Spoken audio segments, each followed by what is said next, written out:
back to the super shed for some more stories.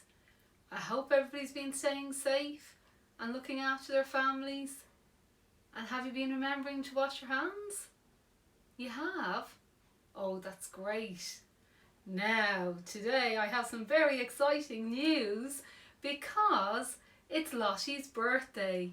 So myself and Sharon and Val would like to wish you a happy birthday, Lottie, and we hope that you have a great day.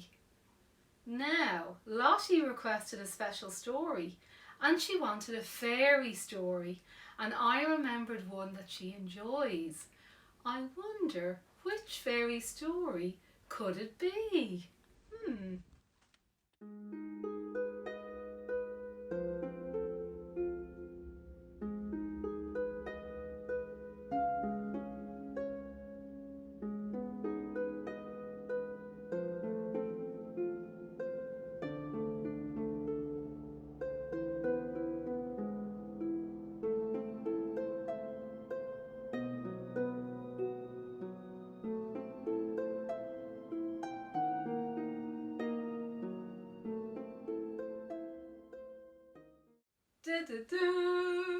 Yes, you guessed right, Lottie.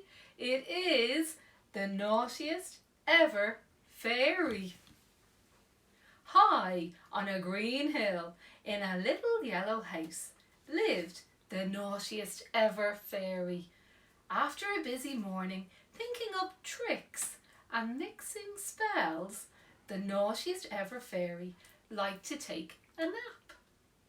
Across the valley, in a big blue castle, lived a very noisy giant. He spent the morning hard at work with his very noisy chores. But when his chores were done, the very noisy giant loved to dance.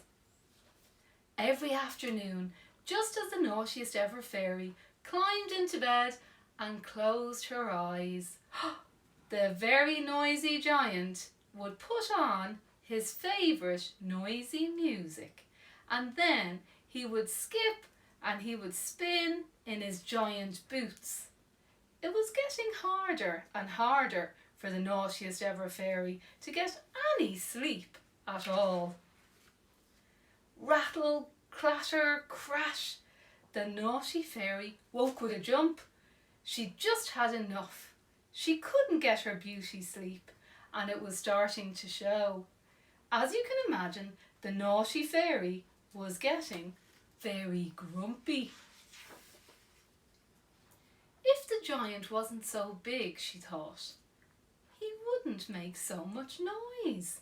And that gave the naughty fairy a very naughty idea. Soon it would be the giant's birthday. So the fairy sat down to make a special card, and inside she wrote a very naughty spell.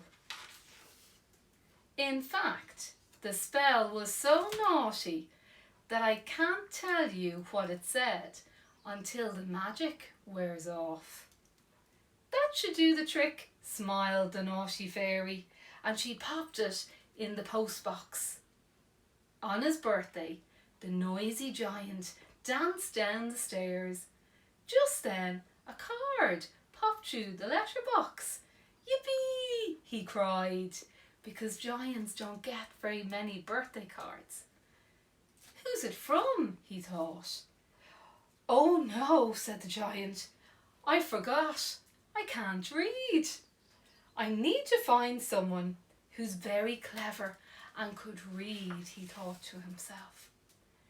Can you read my card? He asked the big bad wolf. Of course, growled the wolf importantly, and he grabbed the card from the giant's hand. I'm a very good reader, he said. What does it say? Asked the giant. Hold on, I've got to read it for myself first, he said. And suddenly, kazam, the big bad wolf was changed. He was changed into a timid baa, a lamb. How embarrassing, shivered the little lamb. I'm supposed to be fierce and ferocious, and he ran away to hide. The noisy giant still didn't know what was in his card, so he went to see the bold and roaring lion, who was the king of the jungle. "Can you read my card?" he asked the very noisy giant. "Of course," roared the lion very impressively. "I'm a very good reader." He opened the card and he started to read. Kazam! The lion changed. He changed into a little scaredy cat. How humiliating! He meowed and he ran off to hide. "I'm supposed to be the king of the jungle," he said. But still, the noisy giant didn't know what was in his card. So he went to see the last of the fiery dragons. "Can you read my card?" asked the giant. "Of course," said the dragon rather grandly. "I'm a very good reader." But as soon as he started to read the message, kazam! The very fiery dragon changed into an insignificant little worm. "This is insufferable," squirmed the worm, crawling into his tiny hole. "I'm supposed to be a fierce fiery dragon." The poor giant still didn't know what it said in his card, so he went to see the naughtiest ever fairy.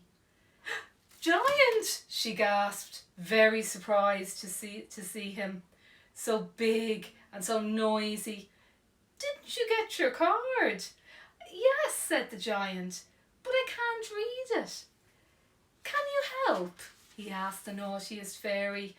No chance," said the fairy. "I'm not falling for that old trick." Find somebody else to read it for you," she said. Do you want to know what was in the card? It says, "Whoever reads this birthday card, if you're big or fierce or scary, will turn into something very small. Love from the naughtiest ever fairy." Kazam! Oh, you didn't, did you? And that's the end of our story today, especially for Lottie on her birthday. So I'd like to thank you all for sending in all your story requests and the drawings and photos of your work. And if you have any more drawings that you want to send in for the gallery, send them in to supershedstories@gmail.com. I also want to thank everybody for their donations for Crumlin's Children's Hospital, and if anybody else would like to donate, they can donate to our Facebook page. So more stories really soon. Happy birthday, Lottie. Bye.